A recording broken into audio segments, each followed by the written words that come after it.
Tantor Audio, a division of Recorded Books, presents Lemon Chiffon Lies by Diana Dumont. Narrated by Elise Arsenault. Chapter 1. We're sold out of lemon vodka pie again? I asked in disbelief. The summery lemon pie had been one of the Drunken Pie Cafe's most popular flavors over the last several weeks, and I'd done my best to bake extra-large batches every morning before opening for business. But no matter how many lemon vodka pies I baked, I couldn't keep up. Not that I was complaining. Selling out of pie was a good problem to have. I had taken a leap of faith when I moved to Sunshine Springs to start my boozy pie cafe, but it appeared that my leap of faith was paying off. I'd made enough profits lately to pay all my bills on time, and even to start slowly rebuilding my savings account. Life was good. Sold out again?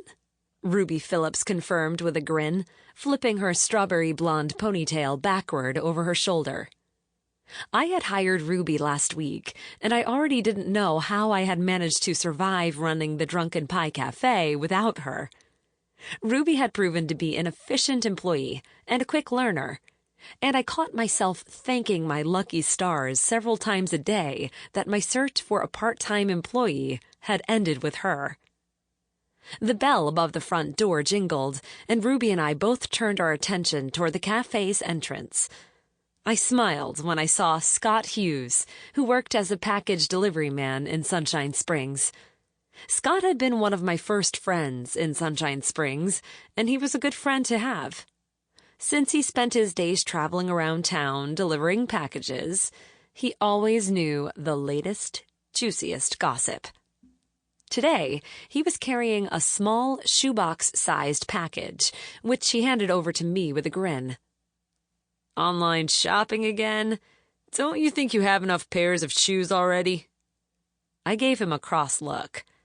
"Don't you think you should mind your own business?" Scott let out a hearty laugh. "When have I ever minded my own business? You know me better than that." I smiled. True. "Any good gossip to share today?" Scott shook his head. "No. Things have been unbearably dull around here since you solved the Edgar Bates murder case. There's not even anyone cheating on their spouse, as far as I know.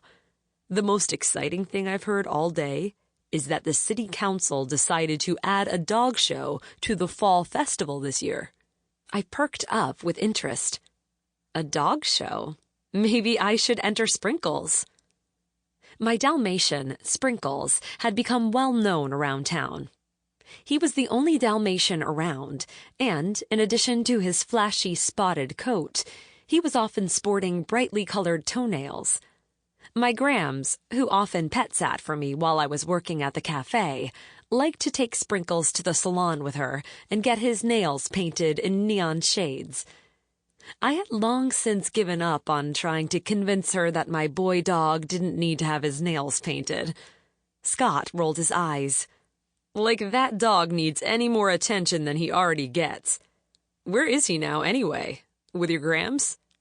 I nodded. But before I could say anything else, Ruby piped in with her opinion. "I think you should enter Sprinkles in the dog show. Why not? He's a beautiful dog, and I bet he'd win." I grinned at Ruby, thankful for the show of support, but Scott scowled at her.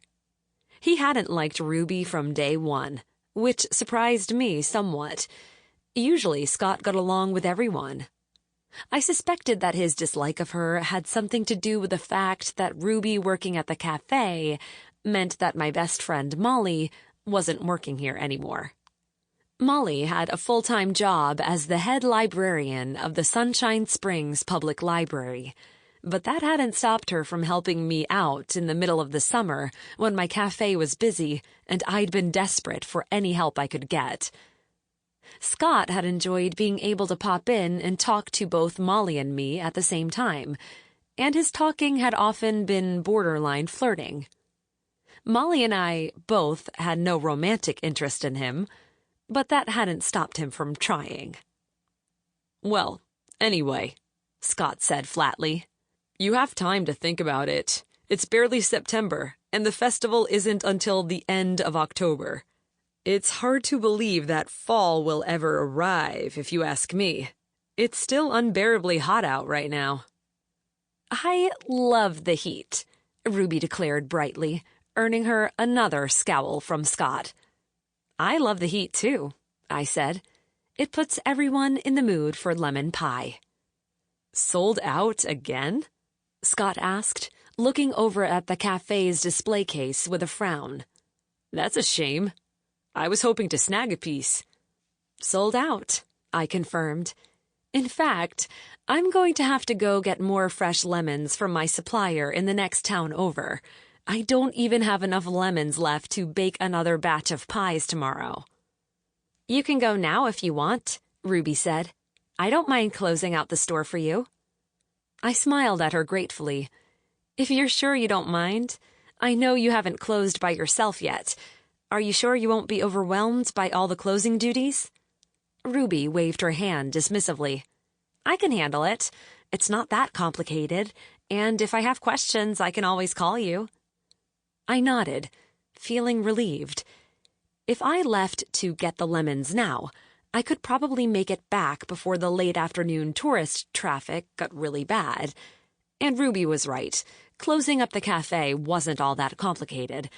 I had been babying Ruby a bit because I wanted her to have a good experience as an employee and not feel overwhelmed.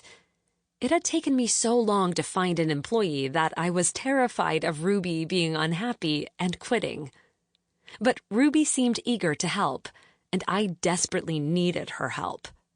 As I reached back to start untying my apron strings, the bell above the front door jangled again. I turned to see Belinda Simmons waltzing in, bringing with her a cloud of citrusy-smelling perfume. "Belinda!" Ruby squealed. "I was hoping you'd stop by today. How was the scavenger hunt for Tom going?" I saw a scowl cross Scott's face once again, and I gave him a warning punch in the arm. In addition to Ruby, Belinda also made the very short list of people whom Scott didn't like. Honestly, I couldn't blame Scott for not liking Belinda. Belinda had shamelessly cheated on her ex-husband with her current boyfriend, Tom. As a divorcee myself, I understood that sometimes marriages couldn't be saved, but that didn't mean I condoned cheating on a spouse. I agreed with Scott that Belinda should have ended things with her ex-husband before starting things with Tom. But at the end of the day, it wasn't my business what Belinda did with her life. And because Belinda had become fast friends with Ruby, Belinda spent quite a bit of time at the Drunken Pie Cafe. This meant that Belinda bought quite a bit of pie from me, and I wasn't one to turn away a paying customer. Thankfully, Scott took my hint and smoothed his scowl into a smile, although he did turn his back on Belinda and Ruby. "I should get going," he said. "I still have quite a few deliveries to make, and I promised Molly I'd go see a movie with her when she gets off work tonight." I frowned slightly. Why wasn't I invited? Molly, Scott, and I spent so much time together that a few of the townspeople had affectionately nicknamed us the Three Musketeers. I couldn't help feeling a bit miffed that the two of them had forgotten to include me in their plans to hang out. But Scott was shaking his head at me in an amused fashion. "We did invite you. Don't you remember? You said you were too busy to waste 2 hours of your life watching the latest Hollywood drivel." I blushed. Now that Scott said that, I realized he was right. I did remember being invited to see a movie with them, but I'd begged off because I was worried that Ruby wouldn't stick it out as an employee. Those fears had proven unfounded. Ruby was doing a fantastic job and didn't show any signs of wanting to quit. But still, I probably was too busy to justify an evening at the movies. I needed to get more lemons, and I had a few new pie recipes I wanted to try out tonight. Even though I'd finally found a dependable employee, I was still playing catch-up on quite a few things. "Right," I said sheepishly. I guess I did decline your invite, and I am quite busy tonight. But you two have fun." Scott grinned. "We will. We'll gossip about you all night since you won't be there." I groaned and punched his arm again. "You're a horrible friend," I teased. "But thankfully, I don't think there's any interesting gossip about me at the moment." "No, I don't think so. I don't think there's interesting gossip about anyone at the moment." Scott lowered his voice so that only I could hear him. "Even the gossip about Belinda and Tom has gotten old. No one's interested anymore in what she and Tom are doing. Well, no one but Ruby, that is." I glanced over at Ruby and Belinda, who were giggling like schoolgirls.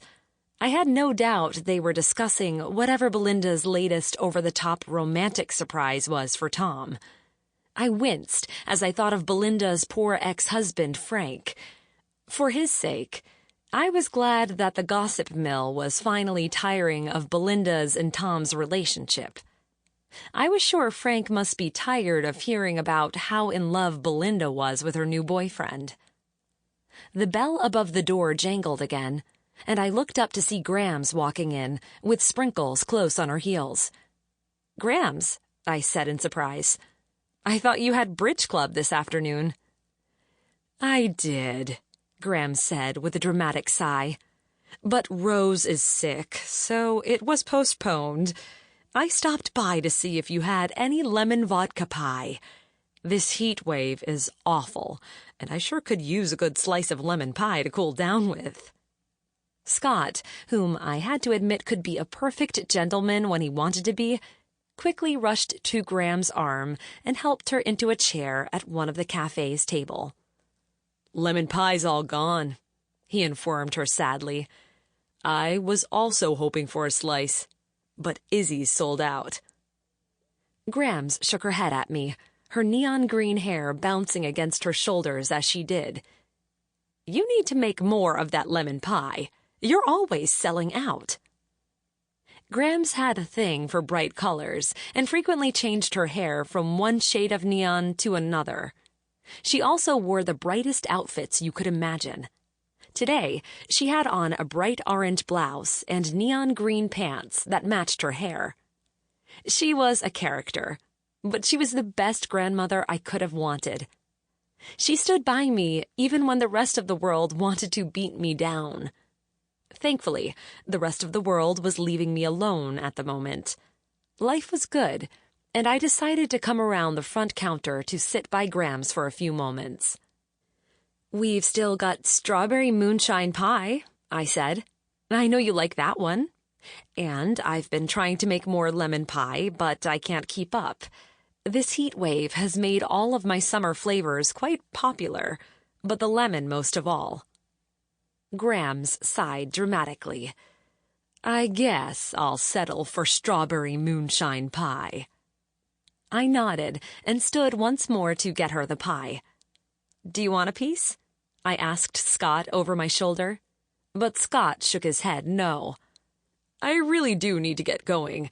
I don't want to be late for the movie with Molly tonight, and I still have quite a few deliveries to make. You ladies enjoy your pie." As soon as Scott had left, Grams looked at me and raised an eyebrow. "What's going on with Scott and Molly?" I didn't like the conspiratorial tone in her voice, so I raised an eyebrow right back at her. "What do you mean?" "I mean that I've never seen Scott looking so giddy about going to see a movie with someone. And he wasn't flirting with you like he normally does. If I didn't know better, I'd think he and Molly are becoming an item." "Oh, don't be ridiculous," I retorted. "Scott and Molly are just friends. They have been forever. And fine by me if he doesn't flirt with me anymore. I've been trying to get him to stop with that nonsense forever." Even as I said these words, however, I couldn't help wondering if Grams was right. Was something more going on between Scott and Molly than they were admitting to? Luckily, a loud burst of laughter from Ruby and Belinda distracted Grams, saving me from having to discuss Scott any further. "What's up with those two?" Grams asked as she shoved a bite of pie into her mouth. I rolled my eyes. They're talking about some scavenger hunt Belinda set up for Tom. I've only heard bits and pieces of the conversation, but apparently Belinda wanted to do something extra special for Tom for their 6-month anniversary of dating. Grams nearly choked on her pie. 6-month dating anniversary? I thought something like that wasn't a big deal once you were past the age of 13. I thought so too, but you know Belinda. She's been acting like a lovesick 13-year-old ever since Tom moved to Sunshine Springs. Grams frowned, and for a few moments, both of us silently munched on our pie, eavesdropping shamelessly as Belinda described in great detail the trail of clues she'd left for Tom. The clues would ultimately lead him to a golf course just outside of Sunshine Springs, where a brand new set of golf clubs would be waiting for him. And, of course, Belinda said cheerily, I'll be waiting for him as well. I got myself a brand new golfing outfit. When he sees me in that cute little golfing skirt, he's going to positively swoon. Belinda and Ruby dissolved into giggles again, and I pushed back from the cafe table in annoyance. I have to get out of here, I said to Grams. If I have to listen to one more minute of these two talking and giggling, I'm going to lose my mind. You're leaving your own cafe in the middle of the afternoon? Grams asked in surprise. Surely the giggling isn't that bad. As she spoke, she snuck Sprinkles a generous piece of her pie, which I pretended not to see. I had long ago given up on trying to get her to stop feeding my dog pie, just as I'd given up on trying to get her to stop having his nails painted. I glanced down at Sprinkles' paws as he ate his pie, unsurprised to see that his nails were currently the same shade of neon green as Grams's hair. I have to go get more of the lemons I use for the lemon vodka pie. I buy them from a citrus farmer the next town over. He has the juiciest lemons you've ever seen, which is the secret to how flavorful my lemon pies are. Grams brightened up at my words. I think I know the farmer you're talking about. He also has amazing oranges. Would you mind if I came along with you? I wouldn't mind stocking up on some fresh oranges. I grinned at her. Sure, you can come, but you won't be sad to miss out on all the excitement here? Grams glanced over at Ruby and Belinda, who were caught up in their own little world. The cafe was a bit slow at the moment, so Ruby was taking advantage of the extra time to have an extra-long gossip session with Belinda. Grams snorted derisively. There's nothing exciting going on here. In fact, there's nothing exciting going on anywhere in Sunshine Springs at the moment. Everything's as dead and dull as the grass. I glanced out the front window at a patch of the grass Grams was speaking of. Thanks to the heat wave we'd been having, most of the grass in town had turned to a dry, dull brown color. I loved summer, but I had to admit that I was looking forward to things cooling down a bit. Scott said that there's no good gossip right now. I agreed. I think he's bored out of his mind from running around town to make deliveries without any gossip to keep him going. Grams gave Sprinkles an affectionate pat on the head, then started to stand. Well, Scott doesn't have anything to worry about. The most exciting things always happen after the slowest weeks. I have a feeling Sunshine Springs is about to be rattled to its core. Part of me wanted to roll my eyes at Grams for being so dramatic, but I refrained. If there was one thing Grams had proven to me over the last few months, it was that she could predict better than anyone how life would shake out in Sunshine Springs. If she said something big was coming, then odds were good that something big was coming. Which was why, despite the heat and despite the melodic sound of Ruby's and Belinda's laughter, I shivered as I grabbed my keys and headed out the front entrance of my cafe. Chapter 2. Driving down a winding road through Northern California's wine country, it didn't take long for my feelings of foreboding to fade away. With brilliant sunshine and azure blue skies surrounding me, how could I be anything but happy? And my happiness only grew after I visited my favorite citrus farmer and loaded my car up with lemons.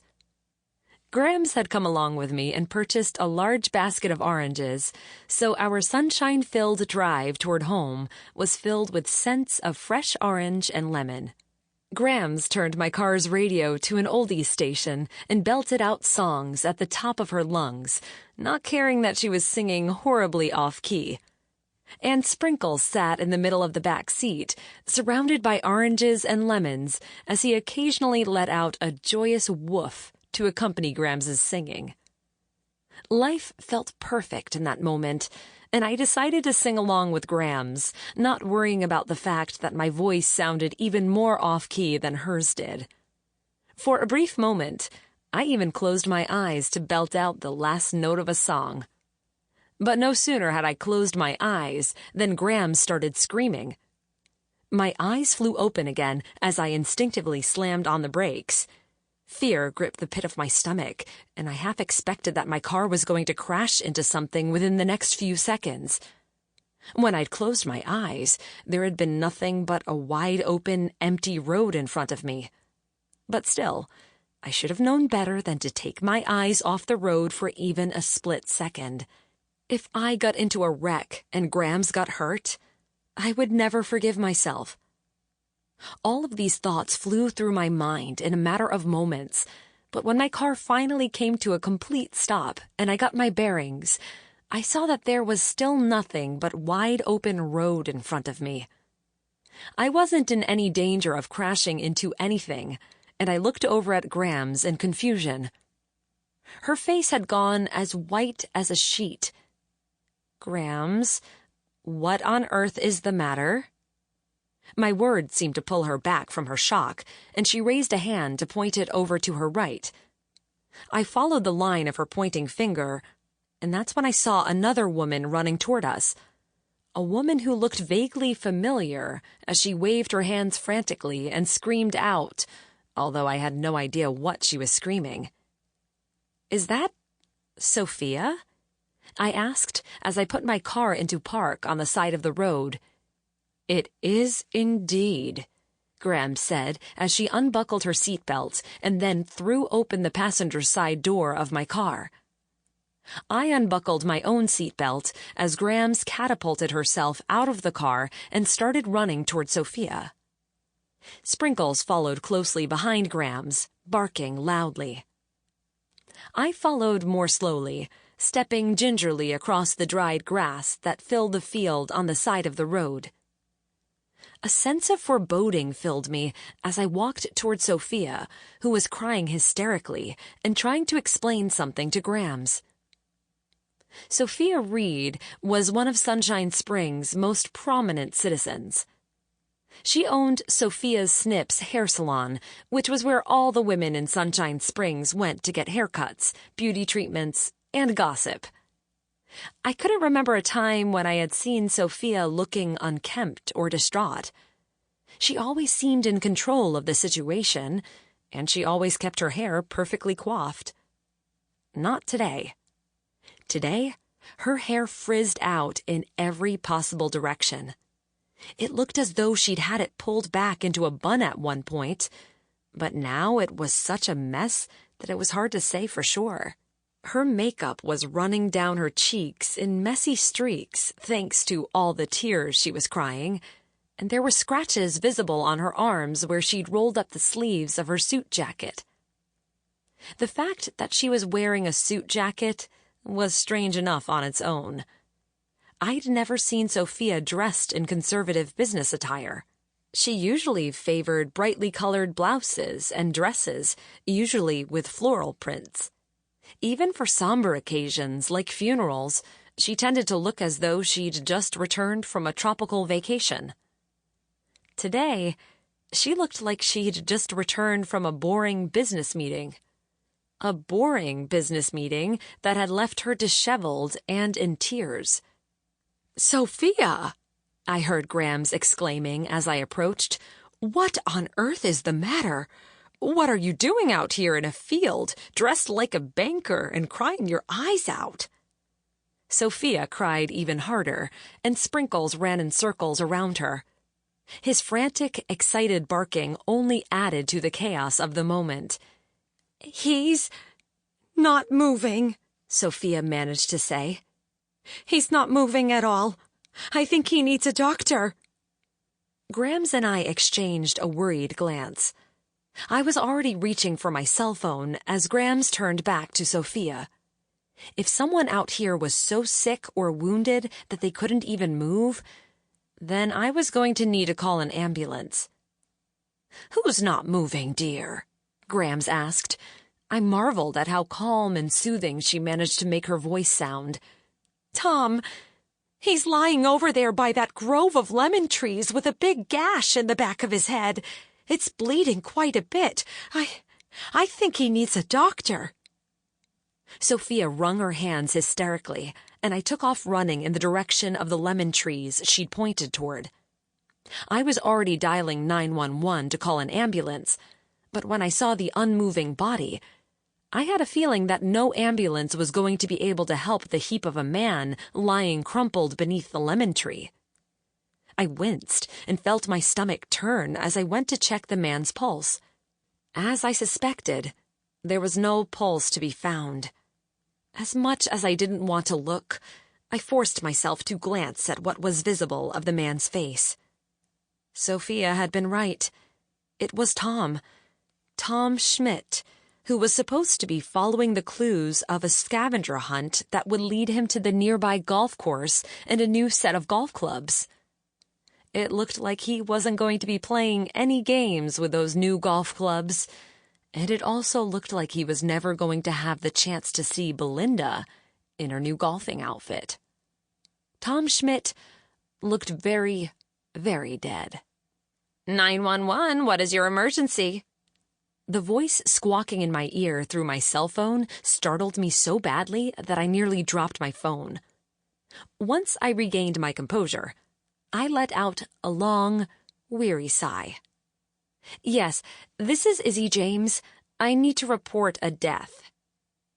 There was a pause on the other end of the line, and I could only imagine what the operator must be thinking.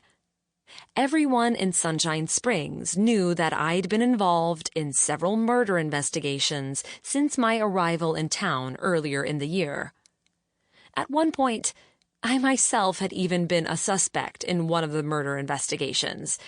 I'd been acquitted and had even helped solve that crime, but I'm sure folks must have thought it was strange how often I managed to get tangled up in these sorts of messes. I winced as I thought about what Mitch McCoy, the local sheriff, was going to think when he heard that I was wrapped up in this case as well. Of course, this might not be a murder. It was possible there had been some sort of accident here. Perhaps Tom had fallen and hit his head, or some other benign explanation.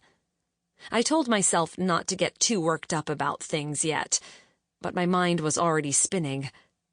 The gash on the back of Tom's head would had to have come from a pretty bad fall, if it was indeed due to a fall. I glanced up at the lemon trees near Tom and saw that one of them had several broken branches. Had Tom been climbing that tree and fallen down? That would explain the broken branches and the gash on his head. But it didn't exactly explain why Tom was climbing the tree in the first place, or why Sophia was out here. I looked nervously over at Sophia. I wouldn't have called her my favorite person in Sunshine Springs, but I liked her well enough. She was a horrible gossip, but she did seem to care about her fellow citizens. I knew she would squeeze people in for appointments at the salon, even when she had to stay late or open early to do so. And the senior discounts she offered to Sunshine Springs elderly residents meant that anyone Grams's age practically got haircuts for free. Surely, she wasn't the type to hurt someone. Then again, If the last few... Sample complete.